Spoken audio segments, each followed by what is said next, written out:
వంటి బాలులు కావలేను, దేవుని సన్నిధిలో గడిపే హృదయాలు కావలేను. చిన్న వయసులోనే నీ స్వరం వినే పరిశుద్ధ జీవితం గల బిడ్డలు కావలేను. యేసేపు వంటి యవ్వనులు కావలేను, తమ పరిశుద్ధతను కాపాడుకొనేవారు కావలేను. దేవుని భయముతో జీవించే నీతిమంతమైన యువకులు కావలేను. దావీదు వంటి మనుషులు కావలేను, దినమంతయు నిన్ను వెదకేవారు కావలేను. 7 సార్లు నీ పాదముల వద్ద ప్రార్థన చేసే హృదయాలు కావలేను.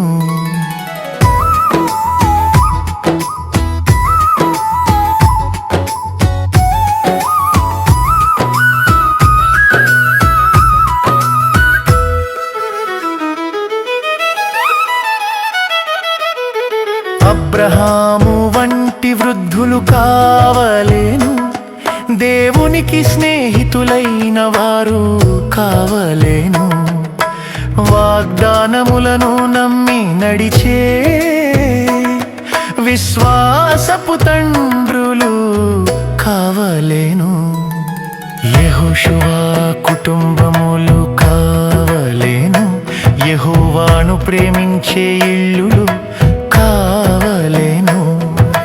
నేను నా కుటుంబము యెహోవానే సేవింతుము అని నిలిచే గృహములు కావలేను. యోబు వంటి తండ్రులు కావలేను, తమ పిల్లల పరిశుద్ధతను కాపాడేవారు కావలేను. బలి అర్పించి ప్రార్థించే బాధ్యత గల తండ్రులు కావలేను.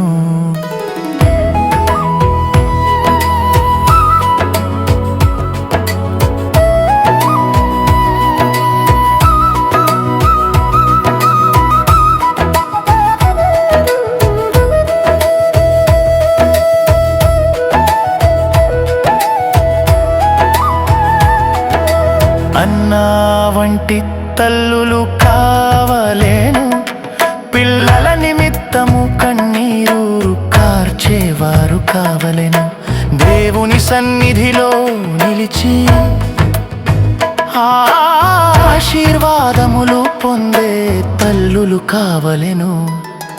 ఇస్సాకు వంటి కుమారులు కావలేను, విధేయతలో నడిచే పిల్లలు కావలేను. తండ్రి మాటకు లోబడి దేవుని చిత్తాన్ని నెరవేర్చేవారు కావలేను. ఇలాంటి వారే కావలేను ప్రభువా, పరలోకపు సన్నిధిలో నిలిచేవారు కావలేను. తరతరాలకు నీ నామము మహిమ పరచే జనులు కావలేను.